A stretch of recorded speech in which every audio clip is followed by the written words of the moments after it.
Hello and welcome to our live news update. I am Olugbenga George. The headlines. Buhari's government, CBN, dragged to court over Naira scarcity. East African regional leaders demand ceasefire in eastern Congo. And on the foreign scene, hundreds dead, many trapped as major earthquake hits Turkey, Syria. And in sport, Nigerian footballer collapsed, died during match in Spain.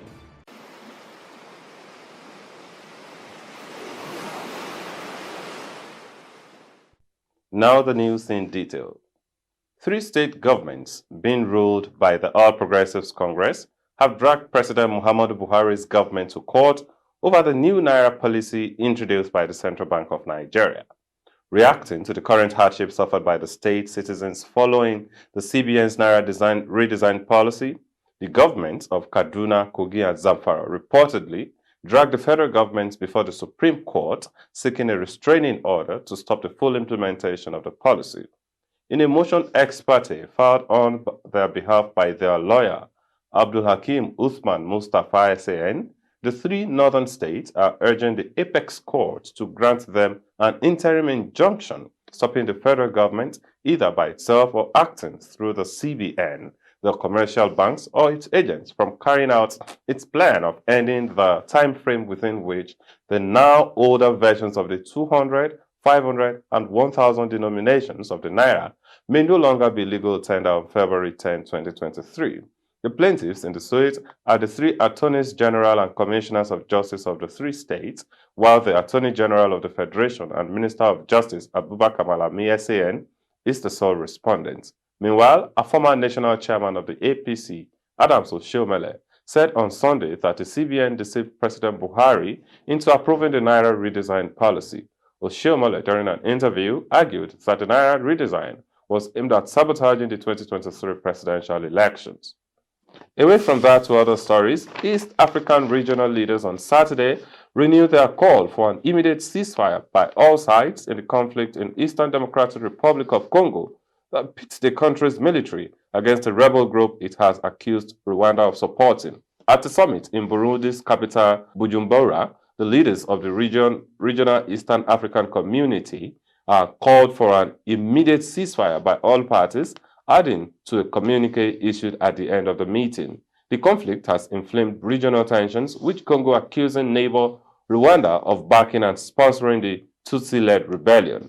United Nations experts and Western powers have also accused Rwanda of backing M23, although Rwanda has denied any involvement. Saturday's summit was attended by heads of state from Rwanda, Congo, Uganda, Kenya, Tanzania, and Burundi, and senior officials from the region. They also demanded the withdrawal of all foreign and armed groups from Congo and asked regional military chiefs to meet within 1 week and set a time frame for the withdrawal. At the summit, Congo's President Felix Tshisekedi warned the commander of an Eastern African regional military force deployed in Eastern Congo, Jeff Nyaga, Kenya, against showing bias toward the rebels. And now on the foreign scene, over 1,300 people were killed and 1,000 injured on Monday when an earthquake struck central Turkey and northwest Syria, collapsing apartment blocks and heaping more destruction on Syrian cities. The magnitude 7.8 quake, which hit in the early hours of winter morning, was the worst to hit Turkey in this century. Rescue workers operating in bitter winter weather pulled casualties from rubble across the region. Turkish President Tayyip Erdogan said 912 people were killed, 5,383 injured, and 2,818 buildings had collapsed. Erdogan said he could not predict how much the death toll would rise as search and rescue efforts continued. In same fate, the Syria Health Ministry said more than 326 people had been killed and 1,042 injured. And now to sports. Ado Hadi, a Nigerian professional footballer, has been reported dead on Sunday in Spain. Hadi was contracted to Spain's Tercera League club, CD Madridejos, and was in action against SP Cabanillas at home on Sunday when he suddenly collapsed and died. He reportedly collapsed in the 39th minute of the game, according to a statement from the Castilla-La Mancha Football Federation. The medical professionals at the Municipal Toledo ground hastened to treat him right away, but they were unable to revive him. He was declared dead shortly after.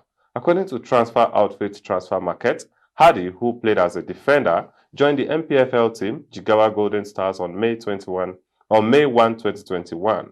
Only 9 league appearances were recorded for him before he left Nigeria.